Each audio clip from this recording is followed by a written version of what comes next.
Assalamualaikum warahmatullahi wabarakatuh. Halo teman-teman. Di video kali ini kita akan membahas materi terkait dengan lembaga keuangan. Apa saja yang akan kita bahas dalam materi lembaga keuangan? Yang pertama, kita akan membahas tentang bank. Yang kedua, tentang industri keuangan non-bank atau disingkat dengan IKNB. Yang ketiga, tentang pasar modal. Dan yang keempat, tentang otoritas jasa keuangan atau disingkat dengan OJK. Oke, kita akan bahas satu per satu. Bagian pertama, kita akan membahas terkait dengan bank. Pengertian bank adalah badan usaha yang menghimpun dana dari masyarakat dalam bentuk simpanan dan mengeluarkan dalam bentuk kredit dan atau bentuk lainnya dalam rangka meningkatkan taraf hidup masyarakat banyak. Jadi bank itu adalah badan usaha yang menghimpun dana dari masyarakat dalam bentuk simpanan dan juga mengeluarkannya dalam bentuk kredit atau bentuk lainnya dalam rangka meningkatkan taraf hidup masyarakat banyak atau dalam rangka membantu masyarakat. Sederhananya, pengertian bank adalah badan usaha yang menghimpun dana dan menyalurkan kembali kepada masyarakat demi kemaslahatan bersama. Oke, selanjutnya kita akan membahas fungsi dan tujuan bank, yang mana fungsi dan tujuan bank terdiri atas dua. Yang pertama adalah bank berfungsi sebagai penghimpun dana masyarakat. Dalam hal menghimpun dana dari masyarakat, bank bertindak sebagai wadah atau fasilitator bagi masyarakat yang ingin menyimpan uangnya dalam bentuk tabungan, deposito, giro, dan lain sebagainya.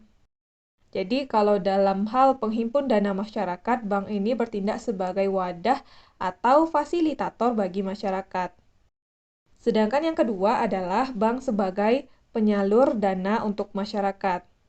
Dalam hal menyalurkan dana kepada masyarakat, bank dapat memberikan layanan dalam bentuk yang namanya adalah kredit. Jadi, bank dapat menyalurkan dana kepada masyarakat melalui pemberian kredit. Selanjutnya adalah jenis bank. Jenis bank di Indonesia ada tiga. Yang pertama adalah bank sentral. Pengertian dari bank sentral merupakan lembaga negara yang mempunyai wewenang untuk mengeluarkan alat pembayaran yang sah dari suatu negara, merumuskan dan melaksanakan kebijakan moneter, mengatur dan menjaga kelancaran sistem pembayaran, mengatur dan mengawasi perbankan, serta menjalankan fungsi sebagai lender of the last resort.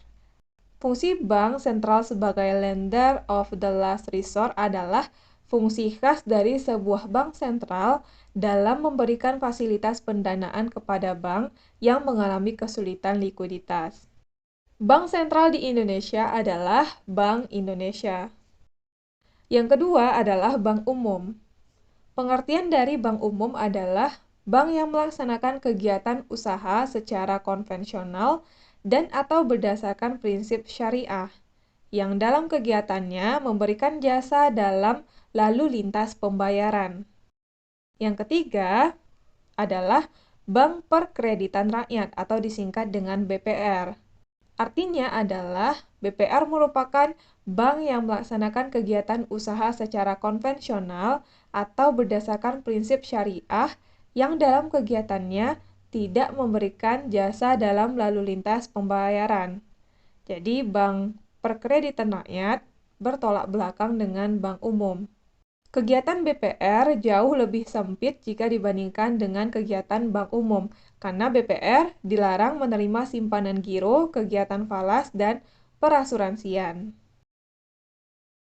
Selanjutnya, berdasarkan prinsip kegiatannya, bank umum dan BPR dibagi menjadi dua. Ada yang kita sebut sebagai bank konvensional dan bank syariah. Bank konvensional artinya adalah bank yang menggunakan sistem-sistem yang berlandaskan pada hukum positif yang berlaku di suatu negara. Sedangkan bank syariah merupakan bank yang menjalankan aktivitasnya dengan menggunakan pedoman atau sistem yang sesuai dengan syariat Islam. Lembaga keuangan yang kedua adalah industri keuangan non-bank atau disingkat dengan IKNB.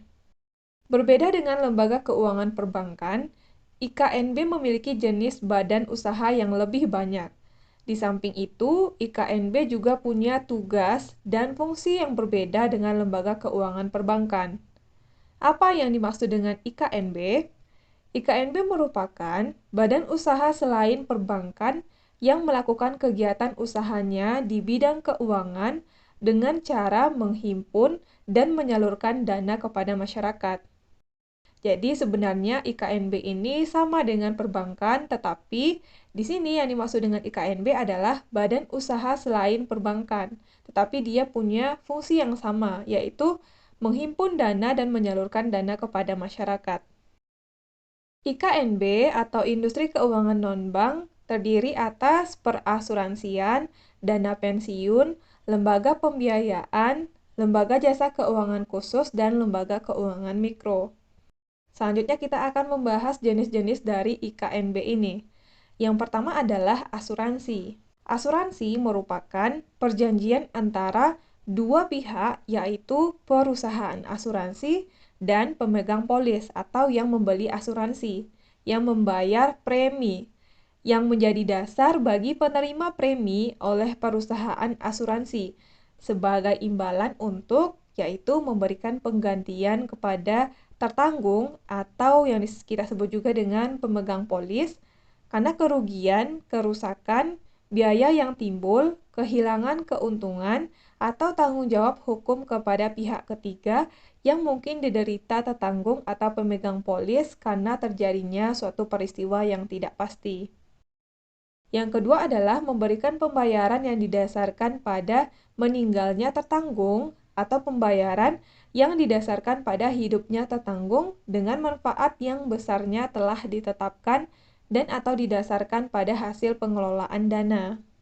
Jadi, asuransi ini merupakan perjanjian antara dua pihak, yaitu perusahaan asuransi dan pemegang polis, yang menjadi dasar bagi penerima premi oleh perusahaan asuransi.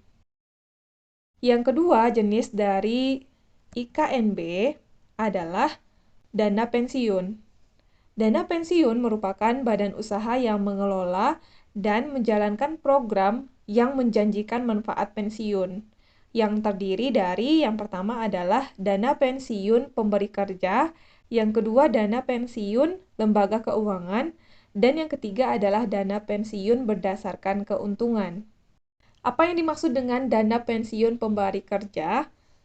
Dana pensiun pemberi kerja merupakan dana pensiun yang dibentuk oleh orang atau badan yang mempekerjakan karyawan selaku pendiri untuk menyelenggarakan program pensiun manfaat pasti atau program pensiun iuran pasti bagi kepentingan sebagian atau seluruh karyawannya sebagai peserta dan yang menimbulkan kewajiban terhadap pemberi kerja.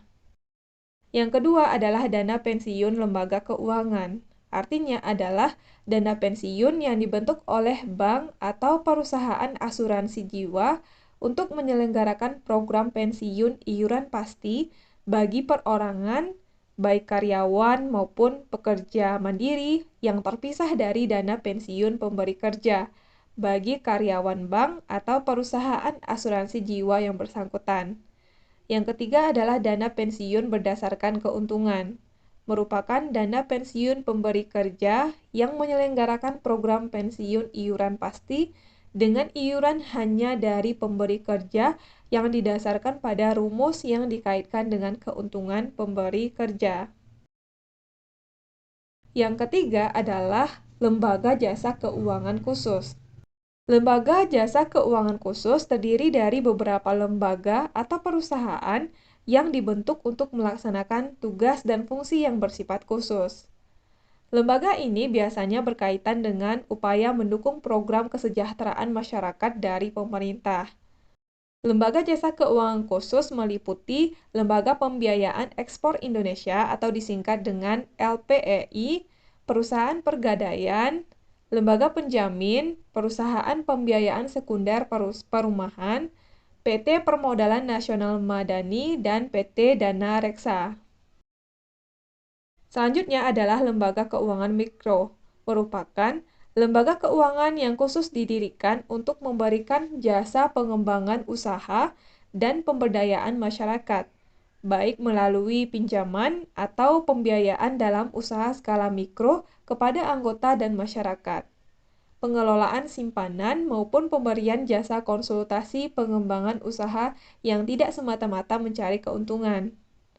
LKM atau lembaga keuangan mikro dilarang dimiliki baik langsung maupun tidak langsung oleh warga negara asing atau badan usaha yang sebagian atau seluruhnya dimiliki oleh WNA atau badan usaha asing. Badan ini atau lembaga ini harus dimiliki oleh WNI atau warga negara Indonesia, badan usaha milik desa atau kelurahan, pemerintah daerah, kabupaten atau kota, dan koperasi. Kegiatan usaha LKM meliputi jasa pengembangan usaha dan pemberdayaan masyarakat melalui pinjaman atau pembiayaan dalam usaha skala mikro kepada anggota dan masyarakat, pengelolaan simpanan maupun pemberian jasa konsultasi pengembangan usaha.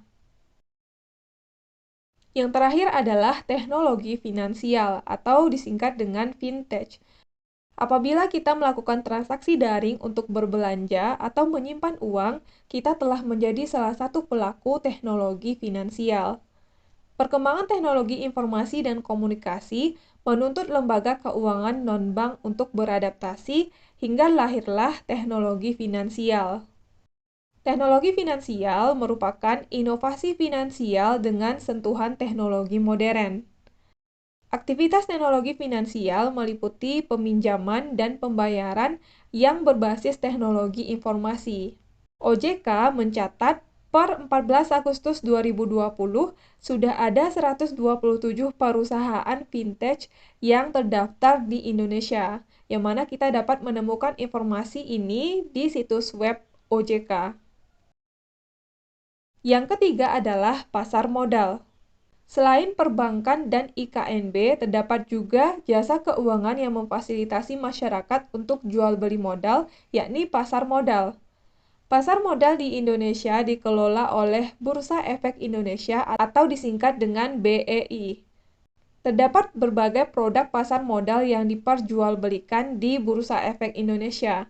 Beberapa produk tersebut diantaranya adalah saham, reksadana, surat utang atau obligasi, dan Exchange Trade Fund atau ETF.